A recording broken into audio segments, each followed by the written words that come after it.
Well, we are here at the TNCC podcast room with a special guest, Dawn Howe. That would be me. All right, welcome, Dawn. Welcome to the podcast room. I'm glad to have you. This is, I think, your first time here. First time being in the room, yes. First time being in the room, checking it out. Anyway, Dawn, I know you've been here at this church for, over 20 years? 20 years now? I started coming here November of 1997. Wow. Don't ask me to do the math because it's a Friday night. Like 24 years. Something like that. Something like that. In case people don't know, Dawn, obviously a lot of people know you. You run the the National Girls Ministry Program. Yes, that's correct. Here at TNCC. Can you tell us a little something about that and what made you get involved in that? Just a little back history. Okay, so ministry background info is what you're looking for, correct? Yes, exactly. Okay, well, I got involved in the program basically when your oldest was 3. So that was back in 2006. I was a Rainbow's helper, and I basically got dragged into it. The coordinator at that time, was like white on rice on me for it. And it's like, come on, you got to join. And then finally it's like, you know what? I might as well at least give it a shot. I mean, I had been volunteering in the nursery, which is a little bit of the same age, even though nursery usually starts younger. Yes. Rainbows is like 3, 4, sometimes 5-year-olds in the group. So I was like, all right, so let me go out and help. And then I actually had both your boys at that time. And, other kids and stuff like that was, helping out with ministering to and stuff like that. Yeah, and it was great. And then after a while, I swapped places with the person that was the teacher. So then I became the teacher and she became the helper because she was having like some medical issues that she was going through. And then she ended up leaving the church, and then I ended up stepping into the role permanently. I don't remember exactly when, but I do know by the time your daughter reached that age, I was teaching her. So. And now you're the director. And now I am the director. A funny story about the, assuming the director role. So I was in my kitchen one day, and I mean, obviously this was quite a few years ago, and then I heard a voice saying, "You're going to be the next NGM coordinator." And I'm looking around because, I'm not like one of those people who say, oh, God speaks all the time and stuff like that. But, I did look around, and obviously I was by myself when I heard this voice. And I'm like, yeah, okay. And at that time, the coordinator was Jeanette Santiago. Now, Jeanette is maybe about 10 years older than me, so she's, still pretty young. So I'm like, okay. I'm calculating in my head, probably it's going to be another 20 years. She's going to retire, move to Florida, like it seems every Christian in New York does. I still have time. Florida, the promised land. Exactly. And it happened the next year. So it's like, you should never assume God's timing, because it could be sooner or it could be later than what you think, but it is always on time. So in your case, it was sooner. Yes, it was sooner. Well, congratulations. You're doing a great job. And thank you. I know our kids have fond memories of the MGM ministry, National Girls Ministry. So anyway, so this is like kind of getting to know you. For the people out there, we've known each other since college. Since college, yes. It's probably hitting almost 28, almost 30 years. Yeah, I would say so. So just a little bit about your faith journey that some people might not know. Okay. I'll try to do the Cliff Notes version. Maybe start, it's the Cliff Note version. And, we're people from Queens. People don't know that that's where we were raised. Okay, so I'll start with there. So I was actually born at Elmhurst Hospital, and some people out there may know what Elmhurst is because during the height of coronavirus, Oh it was yeah. featured in the news where they had like the big white trucks out there to hold, unfortunately, the deceased bodies of those people who had passed. So I was born at Elmhurst Hospital. This is a fun fact, I was actually supposed to be a December baby, but I came 2 months early. So I just turned 46 in October. Congratulations. Thank you. But at that time, way back when, they still need to keep you in the hospital, even though I was a decent size preemie at 5 pounds. But they still had to keep me in the hospital for a week. But then they finally brought me home. So then I grew up in Corona, New York, which is famous for a couple things. There's Flushing Meadows Corona Park, which is the proper way to say that park because they always drop out the Corona and always keep the Flushing. Oh, it's called Flushing Meadows Corona Park. Yeah. Get And- that straight, people. Yeah, exactly. Actually, funny enough, the one person that always said it correctly was Billy Graham. Okay. Well, he did some preaching events there, some crusades. Yes. His one of his very last ones was actually in Flushing Meadows Corona Park. So, which I remember attending way back when. And then the other famous thing about Corona, well, actually, there's a few things. I know Louis Armstrong, Dizzy Gillespie, they came out of there. Also, if you watch the King from Queens, the part at the end where Doug drops his icy and they have to go back and get another one. Yes. That's actually the Lemon Ice King Corona. That's what they shot the shot. That is what I know Corona for, the Lemon Ice King. Yeah, exactly. I think it's still there, so you guys could, in the summertime, check that out. Yeah. I think sometimes they're also open in the fall. Maybe not now, but I know they do like, what do you call it, the caramel apples and stuff like that. Oh, they for the do? Fall. Yeah. Okay. Man, all this talk about food is getting me hungry. But anyway, so then grew up in Corona, and my family, well, particularly my mother, because my dad, he really wasn't involved in any sort of religion or faith or anything. But my mom was a practicing Catholic. And so, like myself, my mother and my sister, we would go to Mass and stuff like that. I made my first communion and stuff like that. So, and I was, kind of into it, because I looked up to my mom and stuff like that.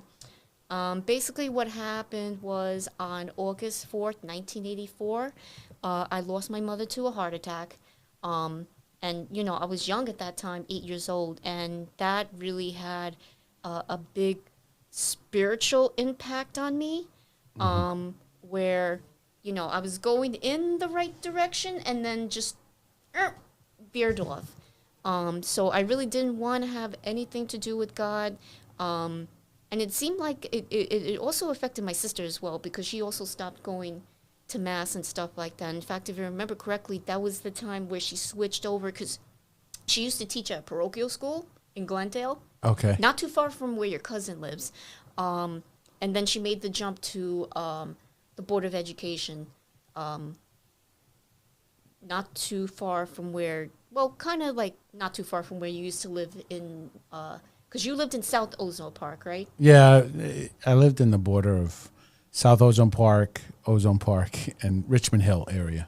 Right. Well, she taught at PS 64 in Ozone Park. Okay. So so that had kind of like a big impact on my family. And if that was not enough, a few years later, like as a pre-teenager, I found out from my family that my brother was a drug addict and stuff like that. So that This was the time in New York, crack epidemic. yeah. His choice was cocaine. Cocaine. Yeah. So that kind of compounded and kind of affected like my teenage years and stuff like that. But still kept on going, kept on living and stuff like that. Like I always had like some sort of moral compass, but never really had like that strong faith. Like I know God is gonna provide for me. I Okay. know He's there for me and stuff like that. So you didn't really have that personal connection. Yeah, exactly. You had a moral connection, but not Yeah. like a relational connection. Yeah. Yes, exactly. So I knew more of like the religious type, like, which is obviously this is false. Like, oh, if you do something wrong, God's gonna come and beat you upside the head with the hammer. Okay. Which I know now is obviously false, but not back at that time. And then what happened was I hit college, and I met a very awesome woman whose name is Angela Solomon, and we got to be friends and stuff like that. And we were hanging out with a couple of other friends, and this girl was giving her testimony. Now, I was kind of confused because I kind of thought she was talking about God, but then I wasn't 100% sure. Hence, like the spiritual blinders and stuff like that. And then basically what happened was it was in, I'm going to say my sophomore year. I had a classmate of mine, and we had like similar goals and stuff in life. He was working at a bouncer, and he had to, as bouncers do at clubs, just in case you don't know, have to remove people who are unruly, getting into trouble and stuff like that. Well, unfortunately for my classmate, not the bouncer, but the guy who was causing trouble came back, killed the person that he was having a beef with, and my classmate who was the bouncer. And that really had a heavy effect on me. I was like, wow, this is somebody that's my age, all these different similarities and stuff like that. And it's like, now he's gone, and I know Catholics tend to like also pray for those who have and it was just like, I was hitting the ceiling, not realizing that you can't pray for somebody once they're dead, because, they're gone to, wherever their destination was to go. And stuff like that. And the funny thing was, I had a Christian friend who was in that same group. Now you figure, okay, the Christian friend would be able to help you, encourage you, stuff like that. Yeah.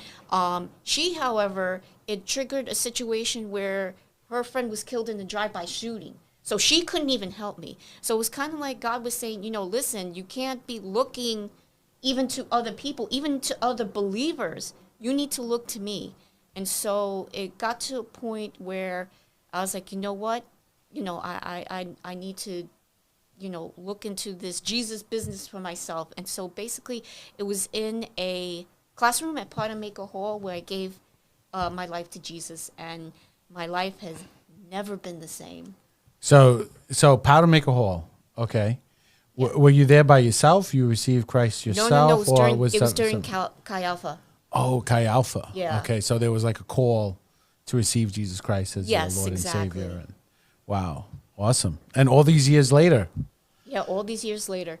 Influencing young kids, right, to grow up in a relationship with Jesus Christ. And well, the weird thing is, as I said before, I kind of like got dragged into like National Girls Ministries, but just thinking about it, all the pain and hurt, which I really did the Cliff Notes version of it because I could tell the story longer, but we only have so much time. All my major hurts and pains happened when, with the exception of like my brother's drug use, because I found that out earlier, but later on I found out he had been using since I was young. But like the major hurts, because I also had a grandmother pass away, and I also had two older people that were not my aunt and uncle by blood, but I considered them, also pass away, and it was like within that 2-year period from 8 to 10. Wow, so you had a lot of tragedy. So I had a lot of tragedy dealing with as a young girl, and specifically, losing people via death and stuff. And the point that I'm trying to make is it's kind of funny, like God turns the situation, it's like, okay, you had to deal with this mess when you were younger and stuff like that. Now in your ministry, you're helping out girls who are in that exact same group. Because I did teach the stars for a brief period during COVID time. Yeah. Wow. That's awesome. And God continues to use you to be a mother, a spiritual mother to all these kids. Yeah. And to help the teachers, to impart ministry and, right, God's love. So they could, when they do face tragedy like that, at different points in their life, they knew who to turn to. Exactly. Which is Christ. So great work, Dawn, and thank you for sharing your testimony. Because sometimes, you go to church with people all these years, and they might not, hear this. Right. So I know losing your mom, eight years old, very young. How have you processed that? Like, I don't know, whatever you want to share. When you were 8 and, looking back at it now, how God brought you through that situation? Well, the day that I accepted Christ into my heart, I remember going home and I remember going into my bedroom. Yeah. And I had to just repent to God. And I'm just like, God, I am sorry for all the anger that had built up, towards you for that situation. And I know that's kind of hard, especially when you lose a parent young. Now, you guys know that kids can be selfish in a bad way. Like, oh, they want toys and stuff like that. But in another way that they, not really necessarily selfish, but they will tend to take the blame for things that they don't need to take the blame for. Like, say, for Yes. example, if a couple is divorced and they have a child, the child will blame themselves for the divorce, even though the child is totally innocent and didn't do anything about it. Yeah. They put that blame on themselves. Exactly. Like they caused and I actually did that as well. I actually put the blame, on myself, saying, oh, if I had said something, did something wrong, or, maybe I could have stopped it, which I couldn't because, death is a part of life, but, you don't understand that when you're at that young age. Yeah. No, definitely you don't. It's kind of overwhelming, the emotion, and you don't understand. Yeah, there's your first experience with death with a person so close to you. Exactly. And, yeah. So, and, hopefully through this, it gives you opportunity. I know I hear it many times, and sometimes it's a cliche. Your test in life will be a testimony. Yeah. Or sometimes your mess will become a message. Yeah, I use that. I actually said that at my brother's funeral, that out of the mess of his life, because he did turn it around and he was clean and sober. I guess that's the definition called. I don't know the exact terminology what they use in NA, but he was clean for the last 15 years of his life, which I give glory to God too. Yeah. Yeah. So, yeah, dealing with a lot of situations like that. And, for those who are listening, you don't have a relationship with Jesus Christ. And I think, hearing personal stories of how God brings you through. And God is only the one who kind of can console our soul and give us peace. And we know those who have passed away, they're in God's hands now, and we have to trust God in the process, and trust God for that healing. Those breaks in our lives of separated loved ones. That through Christ, Christ, I think it says, reconciles all things. Exactly. And so at the end of time, he will reconcile all things, right? And it is definitely a different viewpoint that you take once you are a Christian and you do view death. I can tell you that because I was a believer when my father passed away in 2004. And what was weird about that, I was literally praying, and I think I had blurted out, like, I will still serve you, Lord, even if he should pass. And then I took a pause, and I was like thinking about it. I was like, okay, but please don't let that happen. It was like, let this not happen. But unfortunately, it did turn out that way, and stuff like that. But you know what? I still serve God, no matter, what has been thrown at me. And a lot has been thrown at me, not just death, but just other, situations in life that have come through. But it's just like that song, He's Not Failed Me Yet. Yeah, he's faithful. He definitely is faithful. He brings us through these storms, right? Yes. There's that. The disciples are on the boat. They hit a storm. And Jesus just sleeping away. Jesus sleeps away. Why are you sleeping? That maybe that's what you're crying out. God, where is your answer? Yeah. And then Jesus. I wonder. This is gonna be like a little bit off. I wonder if Jesus snored. I have no idea. Yeah, that's a good question. I don't know. I guess that's one of those heaven questions. Maybe he was a deep sleeper. Obviously, storm rocking the boat, and he's still asleep. But the thing is, he wakes up and he calms the storm, and so you get these images, or in the Gospels of Christ, and you take that, these storms of life, right? We're not fishermen. No. Me or Dawn, or 99% of you watching, but you do face the waves and the storms of life, whether that's your job, family situations, maybe it's just your emotions are in turmoil. Life seems to be the waves crashing, and you feel like you're drowning and sinking, but Christ comes and he calms the storm for us. He comes at the right moment. Even though we feel like he's sleeping. Yeah, exactly. So, an important message. So, maybe you're watching this yet you're not in the storm yet, but it's not. It's a coming. Yeah, trust me. Yeah, it's not if the storm comes. It's like when. Yeah, exactly. It's gonna come. So, it's good that we prepare ourselves for that. So, Dawn, the aspect of your faith coming to Christ in college and now doing ministry, God is using you. Is there any other interest that people might not know, that have known you coming through Throgs Neck Community Church? Some interesting Dawn facts that people do not know. Let me see. Oh, I can tell you one fun little fact. I am actually a day older than the debut of Saturday Night Live. A day older than the debut?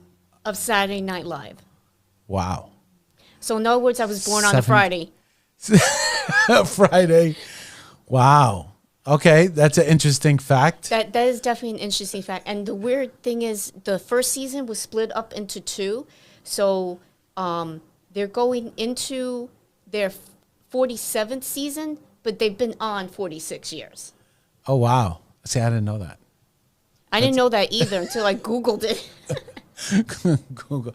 I also know that you're very interested. So knowing Dawn for so long, one of her big interests is Disney. Oh, yes.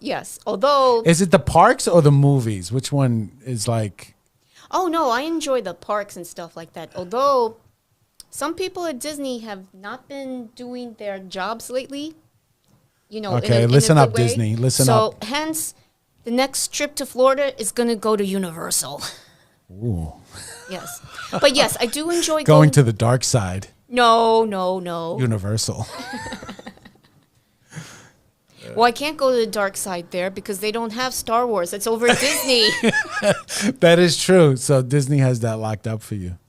Yeah, no, that's true. I mean, I've been going to Disney World, and specifically Disney World. I haven't gone over to Disneyland because I'm just a little bit afraid of that long flight. But I've been going to Disney World since like 2001. Okay. And usually I've done either like long weekend, no, not week-long trips, or like short like weekend trips. All right. So this relationship with Disney. When did that start? Did it start with a particular movie you saw, or it started? You got taken to the theme park, and that's how you. Well, remember, I went to the theme park as an adult. Oh, okay. So obviously, as a kid, yeah, I you think saw a if movie. I remember correctly, I think this is Disney property. One of the very first movies I saw was The Fox and the Hound. Oh, my goodness, that's an older one. That is an old one. Well, it was what do you call it? It wasn't like the original release. Okay. It was released again in the movie theaters and stuff like that. But yeah, I would say I always had some sort of love for Disney. Like I even remember, and I know this is going back to the more serious stuff. I even remember the day that my mother passed away, what I was wearing. I had like red shorts on, and I had a gray Mickey Mouse T-shirt on. When you were 8 years old? When I was 8 years old. And you remember your outfit? I remember my outfit. That's crazy. You have a crazy memory. Well, I mean, that was kind of an impactful day, so. Definitely. Yeah. But I don't. That's good. That's good that you have that good. So you had Disney on. So maybe that's the connection. Maybe it is. I don't know. So we found something. See, we found something subliminal. Yes. That this was a connection. So you have a connection from your mom because you were wearing Disney when you found out, Yeah. right? So there's, I think there's some type of connection there. But you're also interested in Star Wars. Oh, yes, most definitely. Okay, so let's take a deep dive into Star Wars. So we have. Are you guys ready for this? Yeah, this is one of Dawn's also big passions, Star Wars. But just leaving Disney. So Disney, the big theme of Disney is imagination. Right? Yes. Isn't yes. that like? Yes, that's so- one of the big things. Don't they have like a quote? Something like they chant with imagination. I don't know. But anyway, that always catches me because it's like, it's true, using your imagination, creating something out of nothing, right? God has given us his image upon us to Right. also co-create, right? And that brings me kind of into that memory of, we're made in the image of God, right? And here's a guy, Walt Disney, before we get into Star Wars, Okay. who has like a dream, right? Dream, his imagination, and he wants to build a theme park, right, around the characters he's created, right? But in all, he's using the imagination that God has gifted him with. Right. And not only that, he's willing to put his energy and work to make it a reality. Oh, yeah, blood, sweat, and tears, I'm sure. Yeah. From the cartooning of Mickey Mouse, which became his most famous character, but then extending that dream out to have a theme park for families. And so, but all that takes work and dreaming and planning, Right. a will. And having the plan- vision for it as Vision. well. And, which I think most people know, but just in case you don't know, he never got to see Disney World because he died before I think they even started construction. Yeah. Or maybe they started construction and then he passed away. But he never got to actually step into the gates of the Magic Kingdom. So, So sometimes your vision, it may not come to pass until long after you're gone. So, or you may not get to see what you're praying for. If you're praying for family members and stuff like that to come to know Christ, you may not see it in your lifetime, but you know what? It will happen. yeah. So like hearing stories, like little bios about the trials, tribulations of seeing a vision through, kind of gives me a metaphor of God has given each of us a vision Right. and a purpose in life and seeing it through and feeding it, even if it means you sacrificing a job, like a stable job, to take out a risk and go out and start your own thing, your own enterprise that God has birthed in you. But it will take sacrifice. It will take a type of grit and persistence to make sure from nothing and making it into something and experiencing failures along the way. And I think if you read that Walt Disney's bio, you kind of get into all of that, Exactly. the trials, the tribulations, right. You see the success, but you don't see what the process was Right. in order to take that dream that was in the head and make it a reality. So that what comes to mind. But anyway, getting to Star Wars. So, Okay, because I Star know Wars. that is your bigger passion, I guess. If I could say that, that's a bigger passion than. Maybe equal. Okay, equal. All right. So tell me a little bit Star Wars thing that you're. Okay, well, into. I will do a very, very short Cliff Notes version of basically different ways that you could connect Star Wars with the Bible. So I'm going to start with the prequels, which, just in case you guys don't know, the prequel movies were The Phantom Menace, Attack of the Clones and Revenge of the Sith. So basically, the biblical connection there is that pride goes before a fall. And also, love that is not, I'm trying to think of the word. Okay, so basically the main character in the prequels was Anakin Skywalker. So it talks about him being found by 2 Jedi and stuff like that. And then, as he goes on his Jedi training, he meets a senator that he likes and stuff like that. Then they soon fall in love, which is a no-no because it's kind of like with like the Catholic priest, you don't get married and stuff like that. But of course he does anyway.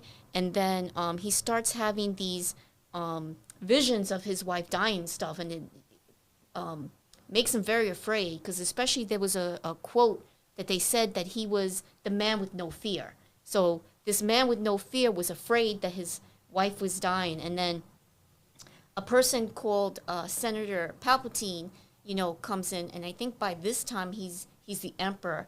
And he whispers, you know what?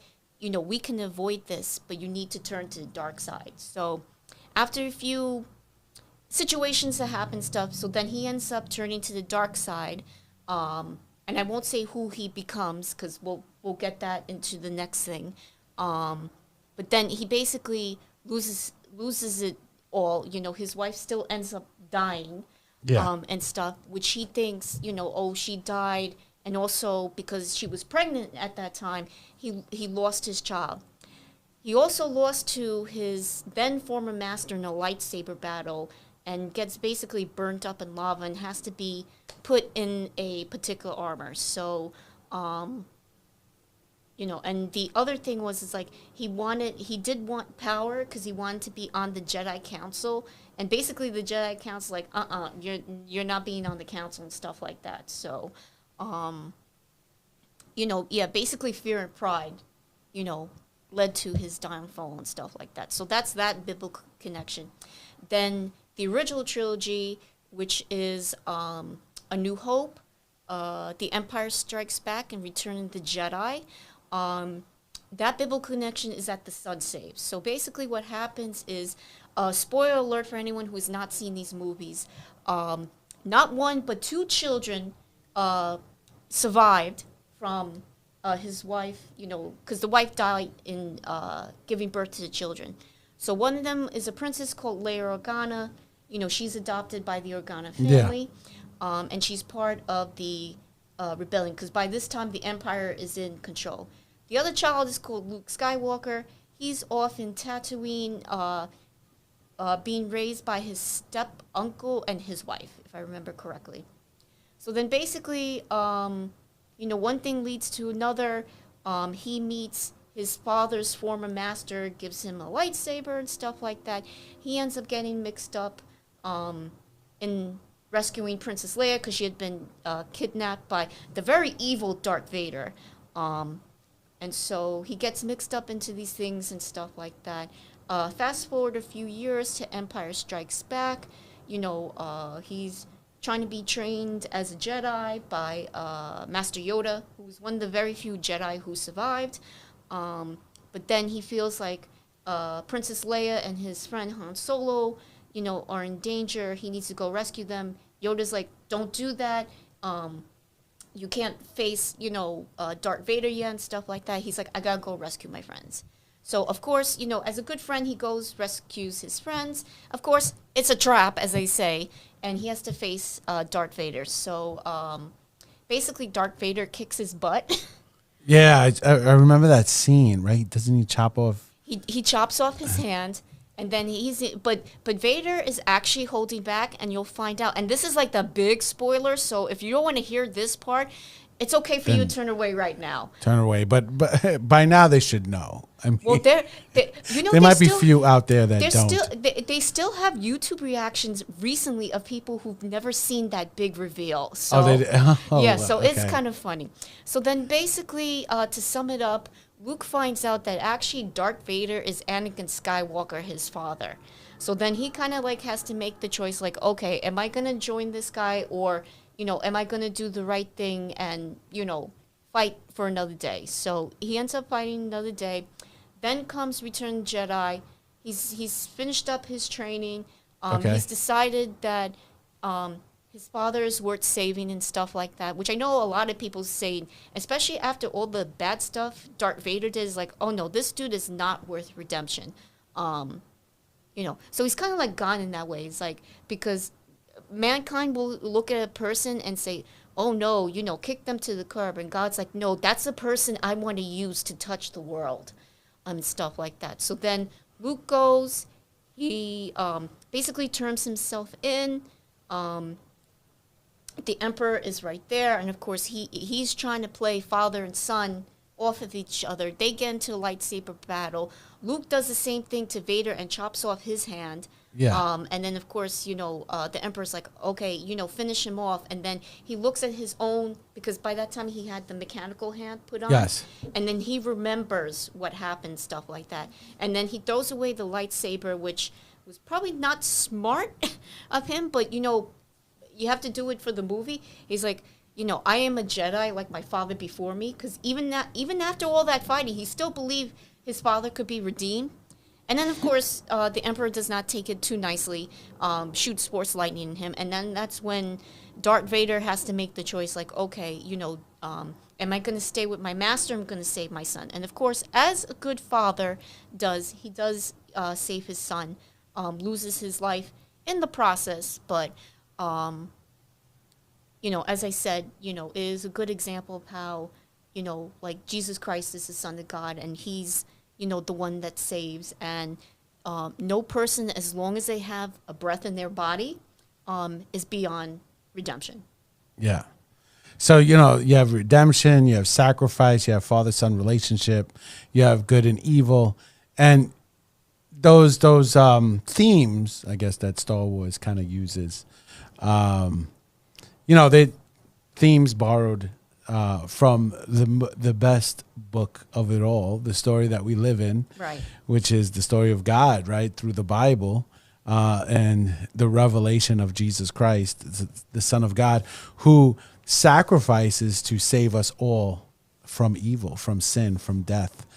And so, so you go to like Star Wars, or you go to like Lord of the Rings, taking these biblical imageries, right, and putting it into a new story. Of course, listen, you have to go with the original story, the real story, the Bible.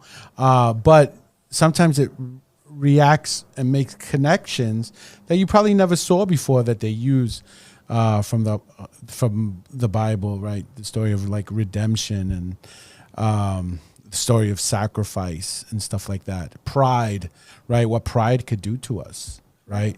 Pride could distort us, and how it distorted Anakin in this case, right? Destroyed relationships in the process. And he ends up getting burned by it. Literally. Literally burned by pride. Right? And that whole thing of, pride made Satan fall, right?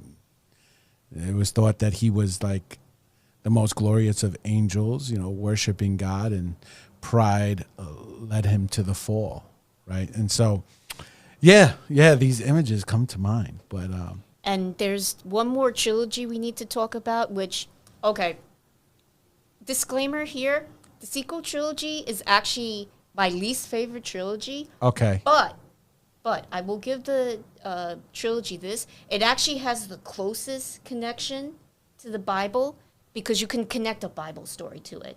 Okay. And that Bible story is the story of the prodigal son.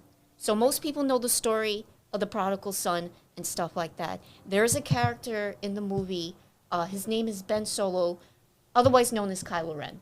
Okay. So he falls to the dark side, and then, eventually... Which is the great grandson of... the grandson the of... grandson, yes. Of Darth Vader. Yes. So basically, Han Solo and Leia Organa, they end up getting married. They have one son, Ben. Okay. So then he ends up turning to the dark side for a reason I really don't like, because it throws Luke Skywalker onto the bus, but we won't go into that.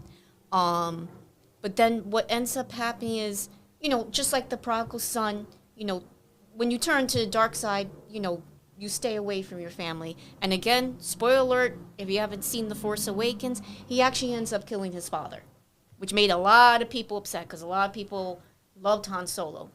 But anyway, so then his journey goes into like The Last Jedi and The Rise of Skywalker. So he's like the antagonist.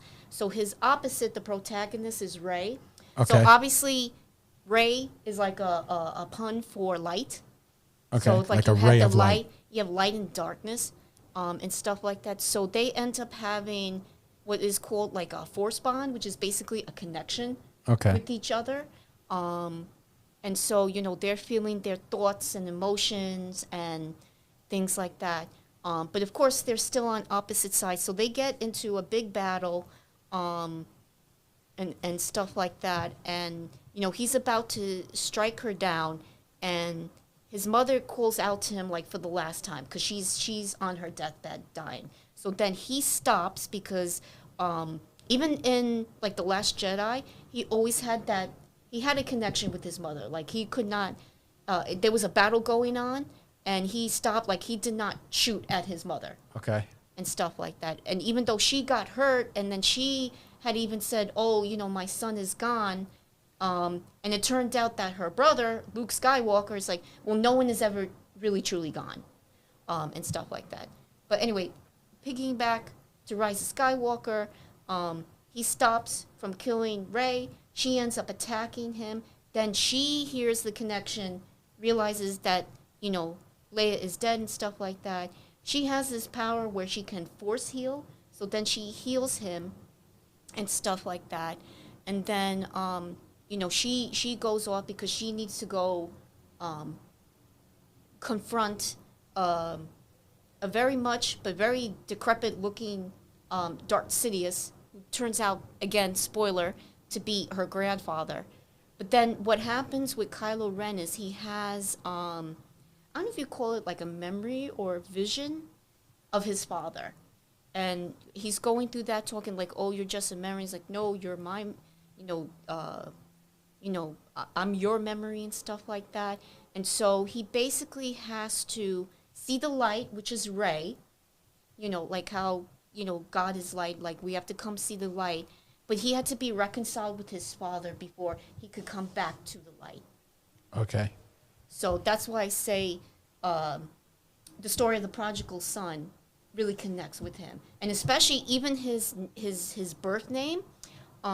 Solo obviously means singular or one. Okay. And then Ben, if you go into, I believe is in Genesis, where Rachel is dying as she's giving birth to her second son, she says to Jacob, name him Ben-Oin, which means son of pain. And he says, no, he's going to be named Benjamin, which is son of joy. So that Ben part means son. So you got Ben, which means son, and Solo, which is singular. I mean, if that's not the prodigal son, he's a son out on his own doing his thing. Yeah. And so, he ends up turning, to the light and helping Rey to, save the day. Oh, wow. Yeah. See? All right. Welcome into Dawn's world. Yeah. See what details. You could remember those movies like incredible memory. So yeah, just linking today's stories, right? And then, but it always goes back to our premise of what, the heart's, what comes out, I guess, the heart's desire to be reconciled. Exactly. Right. To find the light. But, obviously, Christianity is the fulfillment of all story. Yes. That's how I could best describe it. All story is fulfilled in Christ, right? All of history is fulfilled in Christ, right? A good parent sacrifices for their children, right? The whole idea of sacrifice, the whole idea of, the prodigal son. You've lost somebody, you lost a relationship, and now making amends and the relationship coming back and being healed, right? Which is what we long for. And through Christ, right? The relationships that have been broken through sin is now reconciled in the person of Jesus Christ. Right. And the so biggest it's one like- is obviously, reconciling mankind to God himself. Exactly.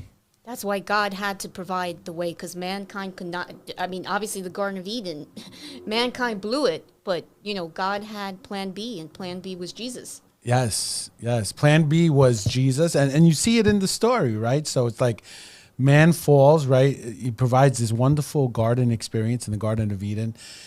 Male and female, he created them in his image, right? But then the fall, right? The serpent comes, lies to or deceives Eve and Adam. Adam, participates in the eating of the fruit. And so it's like, but Always blame the woman. But they were one at one point, right? So you Yes, can't. exactly. There were two sides, right? Eve is the side of Edom, right? So they were one, right? And so anyway, so the whole thing is like in that very scene, as God is making judgment, when He makes judgment on the serpent, the last judgment, He says, "I'm going to put an enmity, right, between your seed and her seed." Right, and he's gonna crush your head, and you're gonna bruise his heel. Yeah. You're gonna strike his heel. So, I mean, a story like that at the beginning of Genesis, and then the final culmination of the seed. Right. So you follow the seed. Where's the seed gonna be? God calls out Abraham. Then God calls out Jacob. Then Judah. Right, King David, and then the son of King David, which would be the fulfillment of the Messiah, which is Jesus Christ. Right. So the story, if you read, the story flows together. Right. And in such an amazing way. And then the tree of life. So if you link up, just kind of like what you're doing with the stories, when you link up the tree of life, right? They're banned after the fall. They're banned from access to the tree of life, but then the tree of life is fulfilled in Jesus Christ because He's hung on the tree, right? And He becomes the fruit on the tree, right? Hanging, He hangs on this tree. His flesh, and so it's just an amazing type of fulfillment that.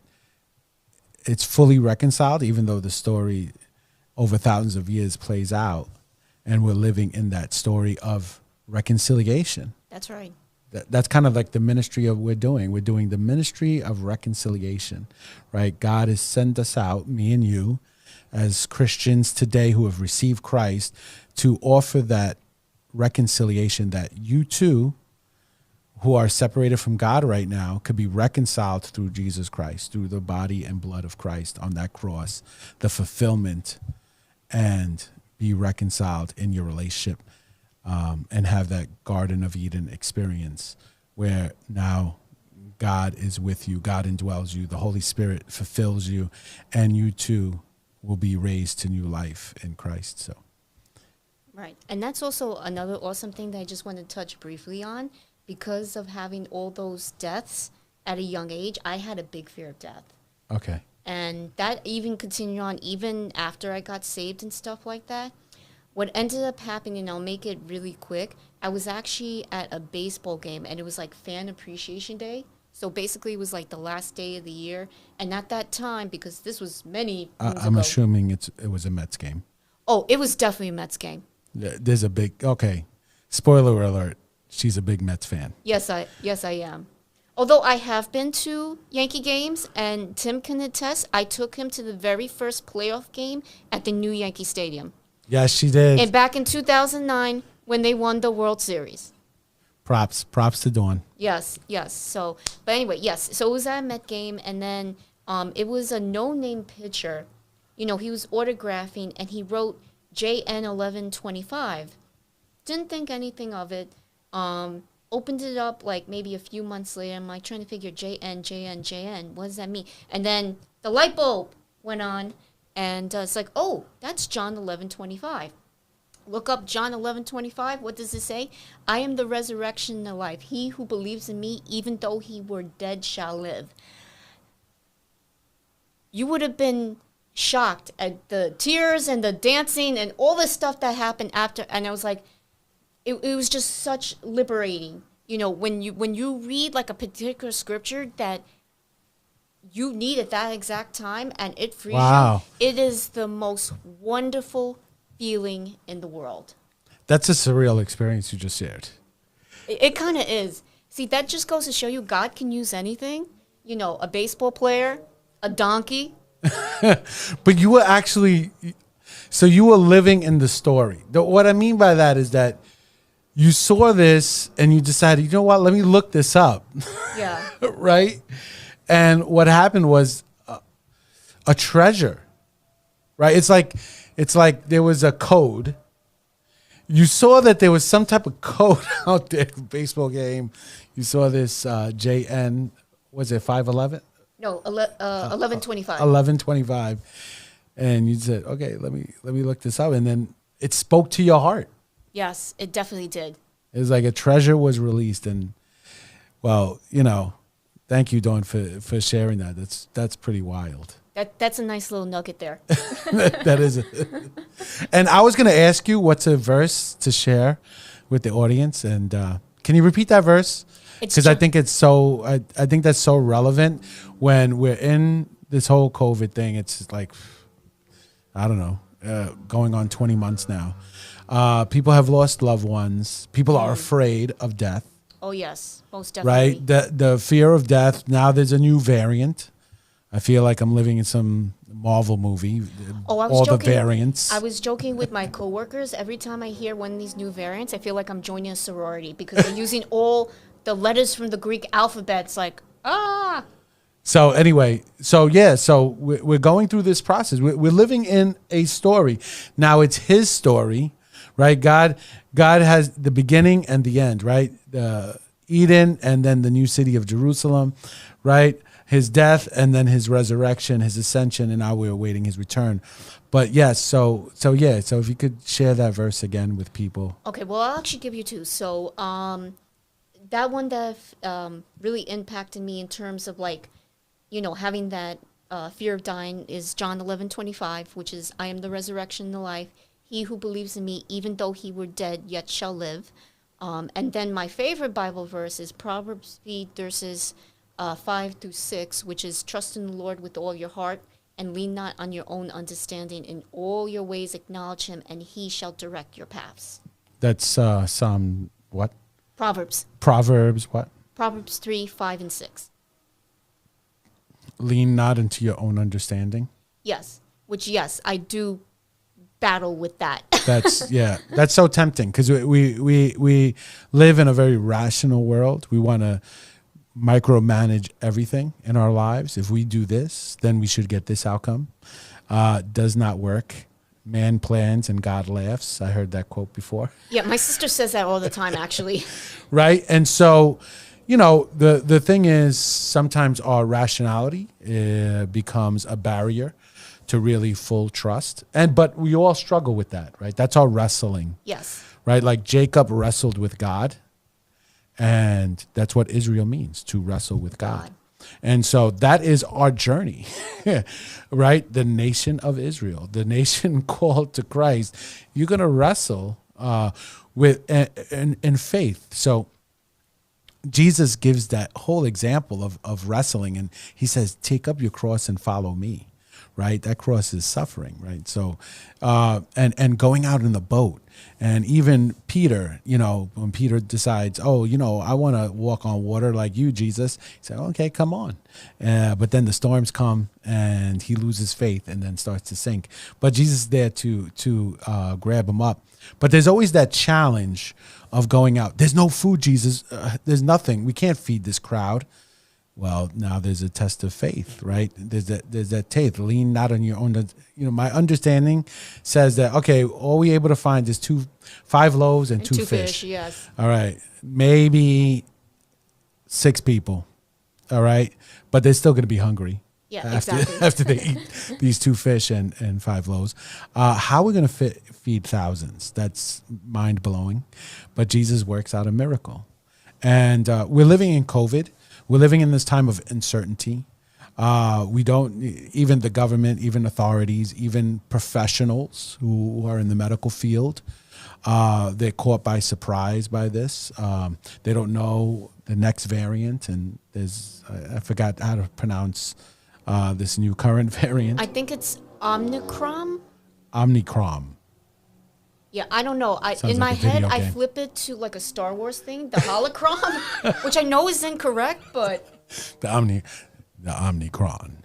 All right. So anyway, so we're facing this new unknown, right? We're in this unknown. What's going to happen? Is it going to come to? It's not if it's going to come. It's when it's going to come to New York. You know. oh, it's already here in New York. It's already here. It's already here. Yeah, I had So- my coworker tell me this morning because we were discussing about it. So yeah.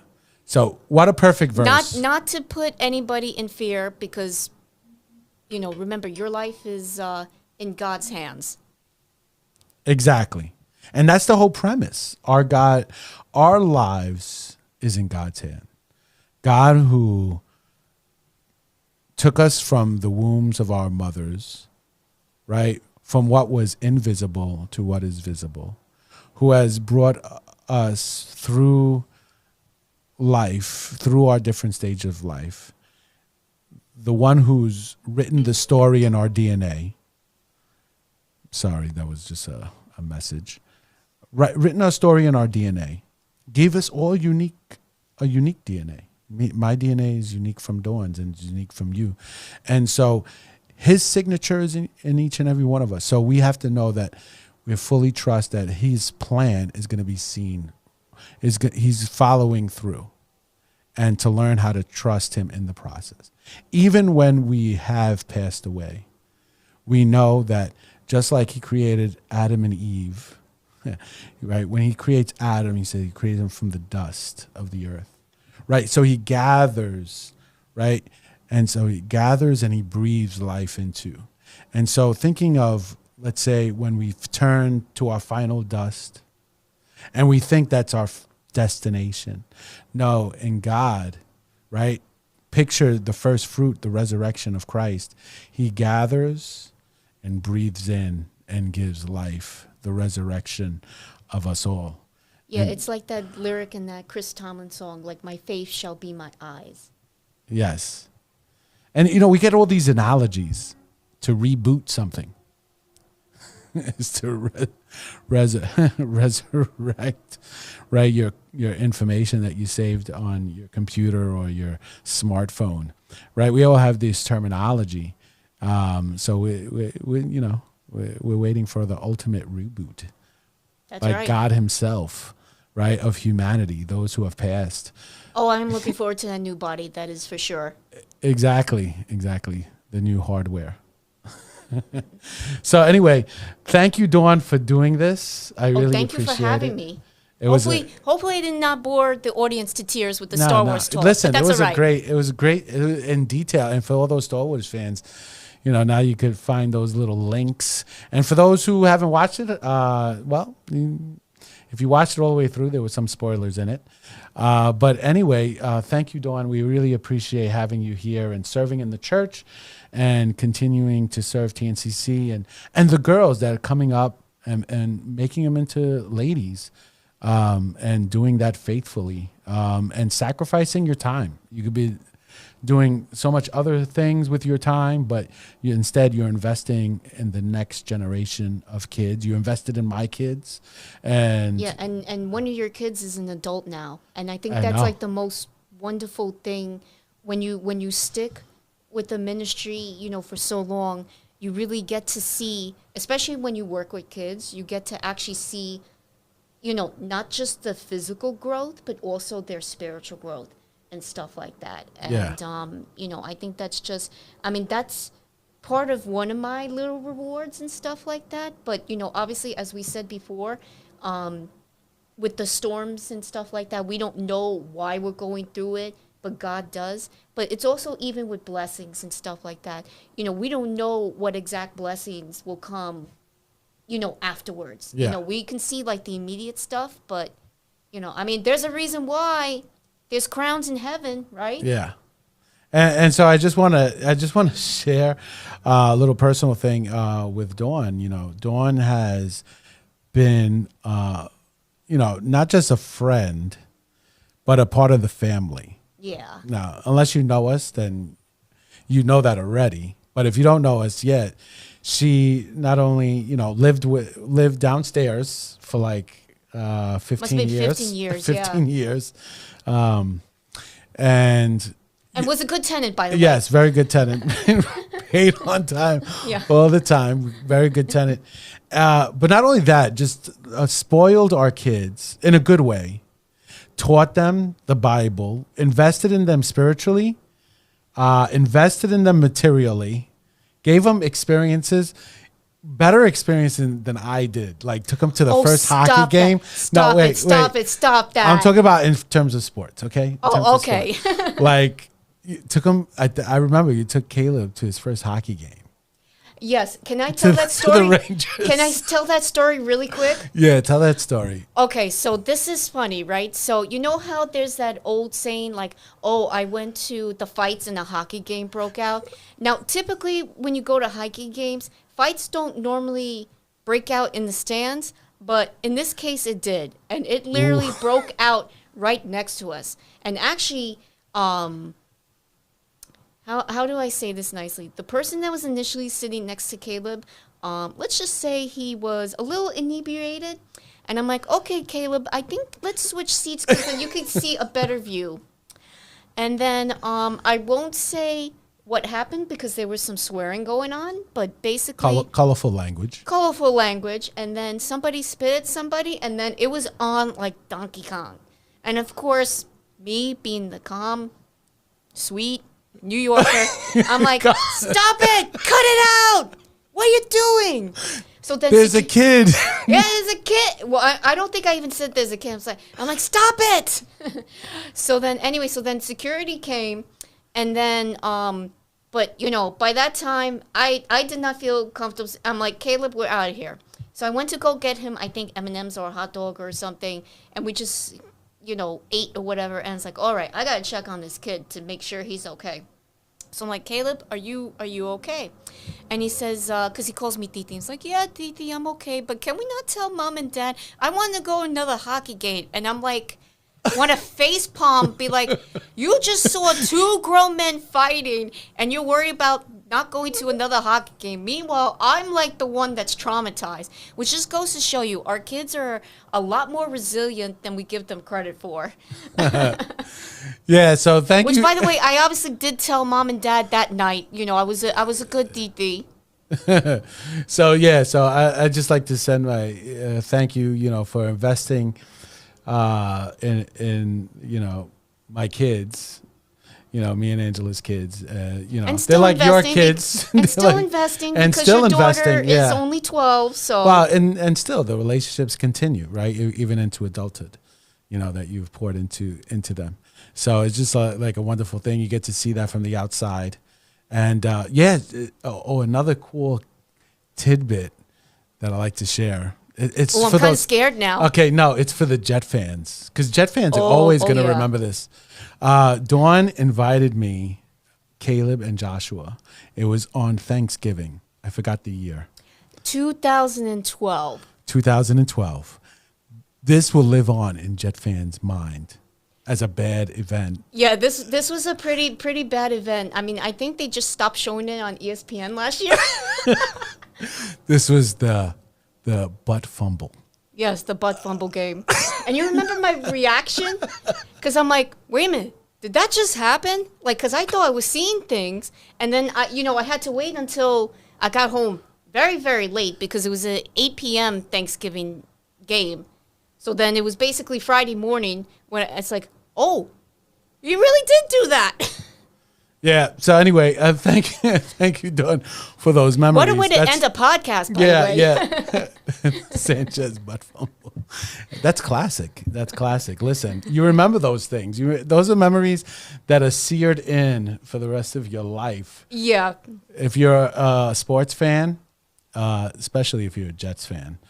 But anyway, thank you, Dawn, again. God bless everybody who tuned in and is watching this. Comment, subscribe, click the bell, do all that stuff. Anyway, God bless you and have a wonderful day. God bless, guys.